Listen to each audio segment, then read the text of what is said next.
Salut à toutes et à tous, c'est Valérie. On reprend pour la review de NXT du 18 2023, donc le dernier NXT en date. Et on s'approche petit à petit de Great American Bash. Et du côté de Great American Bash, ceux qui ne savent pas que le prochain affrontement de la NXT, on va donc Dragon pour aller participer au Carnage. C'est le passé. Von Breaker, est-ce qu'il va partir à récupérer le titre? J'en sais rien du tout, je suis pas certain que ce soit une bonne idée de mettre Dragon champion de la NXT, mais avec la WWE, ce qu'ils font réellement, donc peut-être que Ilja Dragunov va récupérer Super Dragunov Lotario contre Nathan Fraser et Dragon Lee. Donc est-ce que Dragon Lee et Nathan Fraser avaient ce qu'il fallait pour devenir, comment je pourrais dire ça, devenir champion par équipe, enfin pas devenir champion par équipe, mais tout simplement devenir l'une des plus grandes équipes NXT, ça j'en suis pas sûr, mais en tout cas ils ont donc remporté la victoire Dragon Lee et Nathan Fraser dans un match que je pense beaucoup d'entre vous ont été pas déçus, je peux pas dire ça, mais était quand même assez bon. Ensuite après, donc on a eu Baron Corbin qui s'est fait face à lui-même. Enfin, c'est assez bizarre de dire ça, mais bon, est-ce que c'est le nouveau Baron Corbin en face de l'ancien Baron Corbin? En tout cas, cette petite magnéto vidéo était assez intéressant. Baron Corbin qui a échoué face à Carmelo Hayes pour le titre NXT il y a quelques semaines. Est-ce que ce nouveau Baron Corbin va réussir à obtenir l'or? On verra bien. En tout cas, les deux premiers points sont assez positifs. Ensuite après, c'est un petit peu plus décevant, c'est la Jason de NXT. Donc on a eu Kiana James contre Gigi Dolin. Est-ce que Gigi Dolin avait ce qu'il fallait pour battre Kiana James? En tout cas, c'est pas la première fois que ces deux-là se rencontrent et c'est quand même assez lassant de voir que les matchs sont assez souvent régulièrement les mêmes. Même si la WWE sait très bien que c'est pas toujours les mêmes, mais que des fois ils insistent un peu trop avec le fait que Carmelo Hayes, que Kiana James soit trop mise en avant. Gigi Dolin a un petit peu de la peinture sur elle, mais bon, finalement, Kiana James, alors que Gigi Dolin voulait tricher avec son sac, va remporter la victoire avec son finisher, donc ça fait une victoire partout, si je ne dis pas de bêtises et si je ne m'abuse, donc c'est plutôt une bonne chose de voir Kiana James sur les devants de la scène. On a encore quelques temps, parce que je pense que Kiana James va être mis en avant. Juste après, on a eu Bronco et son partenaire contre Axiom et Scripps, enfin, Scripps et Reggie, bien sûr, mais bon, ce match, je l'ai pas trouvé hyper bon, fameux, comme on dit. Mais, bon, la WWE savait très bien ce qu'elle faisait et ils ont pas voulu rabattre les cartes et rabéboucher les choses qui se faisaient là. Mais bon, Bronco donc, et son partenaire, finalement, suite à une trahison de Scripps, ont remporté la victoire. Et donc, après, on a eu donc un petit segment avec Tony D'Angelo qui était de retour avec Stack. Ils ont fait une petite promo et ils ont fait la fête qui va être finalement cachée par Gallows. Est-ce que Gallows va perdre les titres du côté de Great American Bash lorsqu'ils échangeront leur titre contre Stack et Tony D'Angelo? Ce n'est pas impossible, mais ce qui est sûr, c'est que en tout cas, ce segment-là était assez bon. D'ailleurs, on aura peut-être un truc la semaine prochaine entre ces deux équipes, mais ça, j'en suis pas certain. Ce qui est sûr, c'est que Tony D'Angelo est bel et bien éliminé Républicain, donc c'est assez intéressant de la partie sur ça. Juste après, donc, on a été Hill, donc l'aspirante numéro 1 au titre NXT féminin face à Elektra Lopez. Elektra Lopez, une catcheuse assez talentueuse, qui a été un petit peu gâchée dans ce match-là, j'ai trouvé, parce que quand même, elle a abandonné assez rapidement dans la Kimura de Hill, qui pour moi est quelque chose que de devenir, mais que NXT et Shawn Michaels fait un petit peu trop n'importe quoi avec elle, il la met trop tôt en avant à mon goût.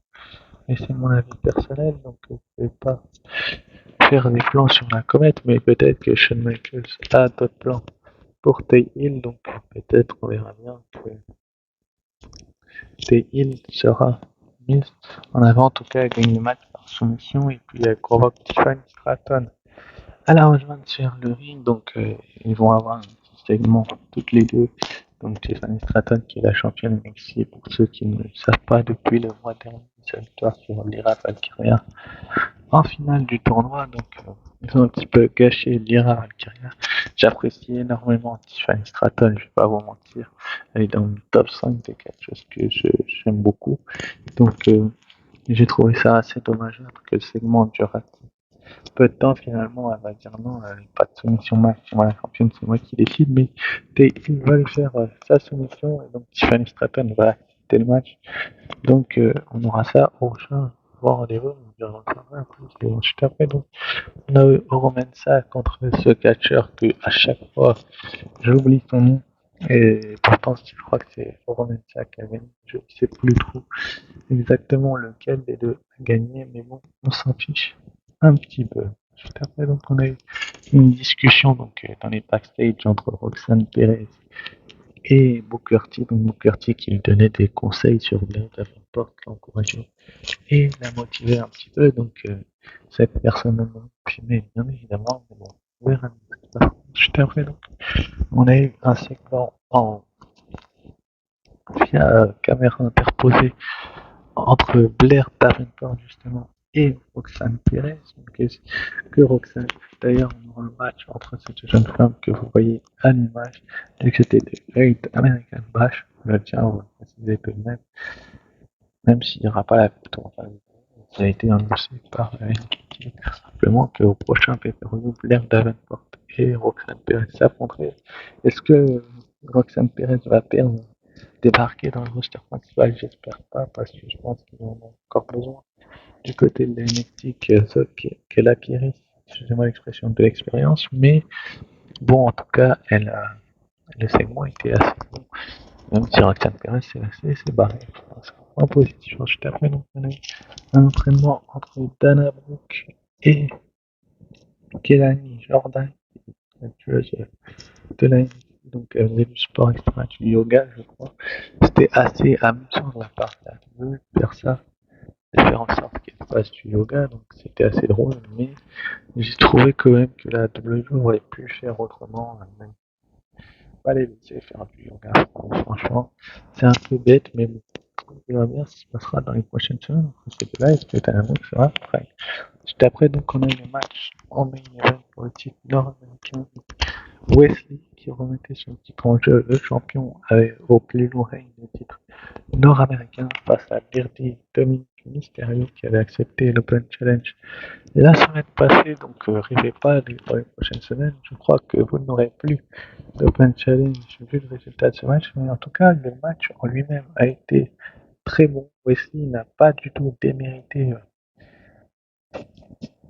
de, dans ce match-là, mais bon, finalement, suite à une intervention de Finn Balor et de Damien Priest qui sont venus distraire l'arbitre, excusez-moi l'expression, ils sont venus vraiment distraire l'arbitre, la replay va frapper Wesley alors qu'il s'apprêtait à porter son Scorpion Kick avec son titre, et Dominic Mysterio va en profiter pour faire le tomber 1, 2 et 3. Donc Dominic Mysterio est votre nouveau champion nord-américain. Je suis tellement fan du Judgment Day que je suis vraiment fier et heureux pour lui, parce que c'est un catcheur qui avait besoin de ce type de victoire pour se relancer un petit peu sa carrière, mais d'un autre côté, je trouve ça assez décevant de mettre un titre NXT, donc le titre nord-américain, à un catcheur du roster principal, même s'il va pas le garder très très longtemps.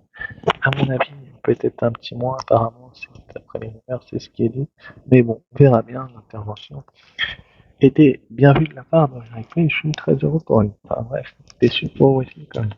Juste après, donc, on nous a annoncé pour la semaine prochaine un match du Kendo Stick entre Dana Brooke et Cora Jade. Bon, la rivalité dure depuis un petit moment. Je pense que Cora Jade devrait l'emporter et que la WWE devrait un peu arrêter. Enfin, dans le main event, donc, on aura Trick Williams, Carmelo Hayes et Ilja Dragunov contre le Schisme. Donc, le Schisme, c'est le clone de Joe Coffey. Pour ceux qui ne le savent pas, j'ai vraiment hâte de voir ce match-là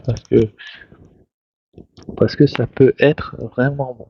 Et puis, on aura aussi un segment de Gabriel Stevenson qui va parler qui fera les Jeux Olympiques de Paris en 2024. On parle de catcheur, la médaille olympique de Tokyo, je crois, c'est à Tokyo, de lui. Donc, est-ce qu'il va faire se concentrer sur sa carrière de catcheur ou est-ce qu'il sera aux Jeux Olympiques? On verra bien en tout cas. Donc, ensuite, aussi, je vous rappelle la carte de NXT pour le titre NXT. On aura Ilja Dragunov contre Carmelo Hayes pour le titre. Donc, Trick Williams sera très certainement dans le coin de Carmelo Hayes. Je pense vraiment que ça sera le cas pour le titre féminin de NXT. Donc, Tiffany Stratton remettra son titre en jeu contre Tay Hill dans un match de soumission. Est-ce que Tiffany Stratton va survivre et réussir à conserver son titre? J'espère vraiment qu'elle va y parvenir parce que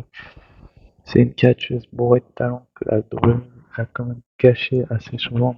Je trouve ça assez décevant de voir la WWE faire en sorte qu'elle ne soit pas vraiment sur les